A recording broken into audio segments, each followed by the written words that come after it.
Wir haben es geschafft, den Pass haben wir geknackt. 1023 Meter. Gut zu fahren. Der Willi schnurrt wie verrückt. Und Hammer. Ein tolles Gefühl. Wir haben den höchsten Berg auf unserer Reise erlebt. 1023 Meter, das ist unglaublich. Mitten in der Nacht. Auf dem Weg nach Trondheim. Nee. An die Westküste. Weil wir ja unser Luftfahrwerk mal checken lassen wollen, weil da ein Fehler mit einem Sensor ist. Deswegen fahren wir da hin. Dachten so querfeldein die E6 immer der Nase nach. Aber dass das hier so hoch wird, hätten wir niemals gedacht. Der Nase nach ist auch irgendwie sehr kurvig. Ja, kurvige Nase, ne? Immer den Kopf am Drehen.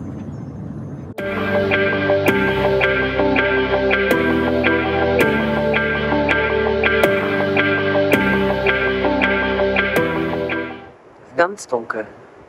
Moin aus, wo sind wir hier? Anderness. Irgendwie so in der Richtung. Wie heißt das? Und wir haben eine ganz, ganz stürmische Nacht hinter uns hier auf dem Campingplatz.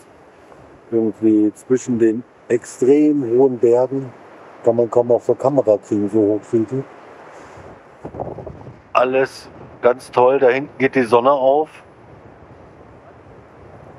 Das sieht schon cool aus. Und wir stehen hier mitten am Wasser. Hier rauscht das Wasser so vor sich hin. Und der Willi hat von Stützen extrem gewackelt die Nacht. Also es war ganz schön heavy. Und jetzt fahren ein bisschen Wind, 50 Stundenkilometer. Also leichte Böen steht hier. Naja, und jetzt fahren wir mal Richtung Überhändler, um unser Luftfahrwerk reparieren zu lassen. Ich hoffe, das funktioniert. Wir werden es nachher sehen.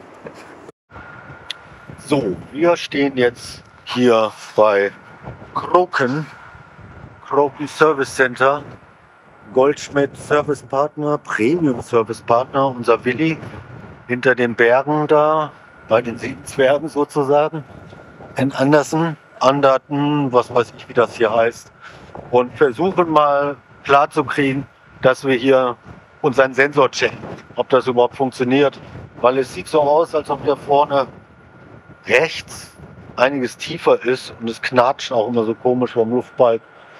Damit wir über diese Berge irgendwie Richtung Oslo, Lillehammer kommen und dann auf dem nächsten Campingplatz mal wieder Frischwasser zu kriegen und uns ein bisschen zu erholen von der Nacht.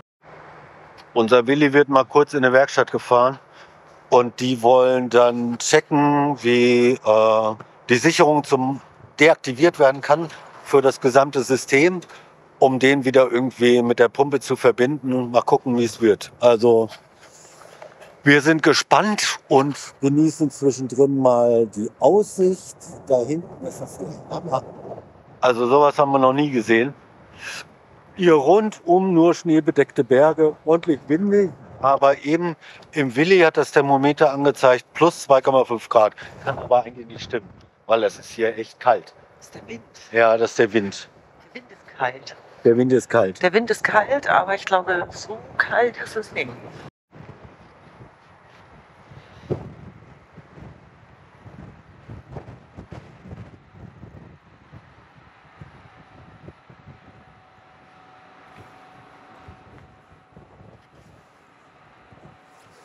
Sieht aus, als ob er ganz... Ach nee, das ist ja gar nicht unserer.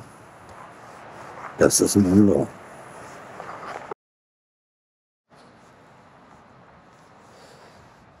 Es ist wohl noch ein Unfall passiert, was? Ja.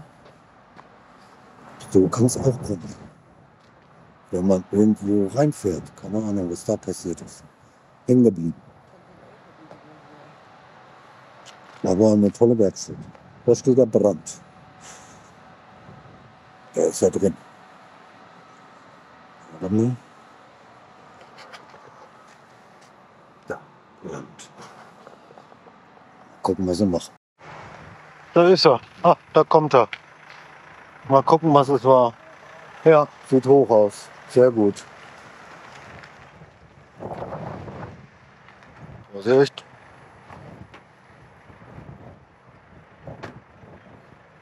Das sieht gut aus.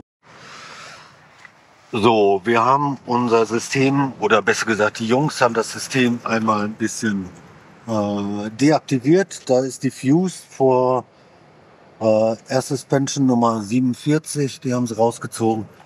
Das ist es. Und dementsprechend ist das jetzt deaktiviert. Wir sind jetzt ganz hochgefahren. Manually, also draußen. Und dann wird das wohl klappen.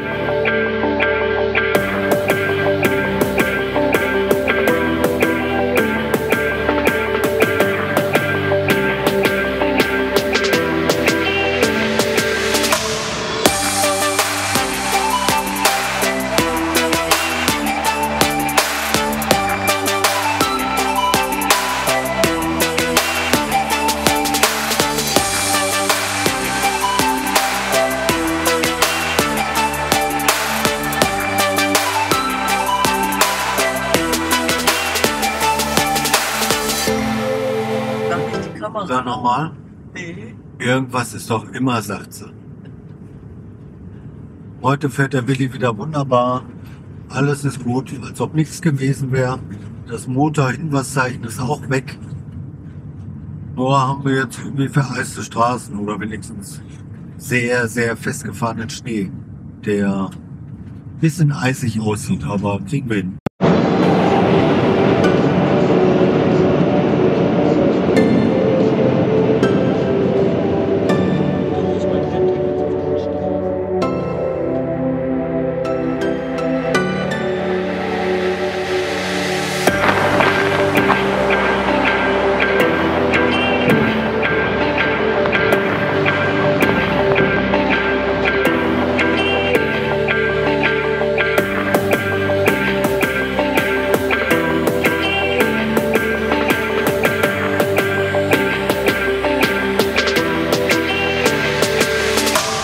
Vor Tromsø.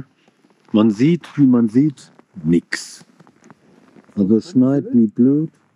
Es ist bewölkt. Da erahnt man so ein bisschen die Berge. Und wir stehen hier in der Raste. Ist nicht Tromsø, ist Lillehammer. Ach, Lillehammer meine ich ja. So ein Quatsch, Tromsø. Lillehammer. Bin schon ganz durcheinander von dem ganzen Schnee. Der Schnee, der macht so einiges mit ihm. Ja, der macht einiges, das kannst du wohl sagen. Chris muss jetzt auch immer Strafe zahlen. So Wenn Quatsch. 10 Euro, wenn er auf die Riffelinien fährt. Ich kann schon 2. Urlaub machen. Yes. Hat nie auf die Riffellinie, das ist eine blöde Idee.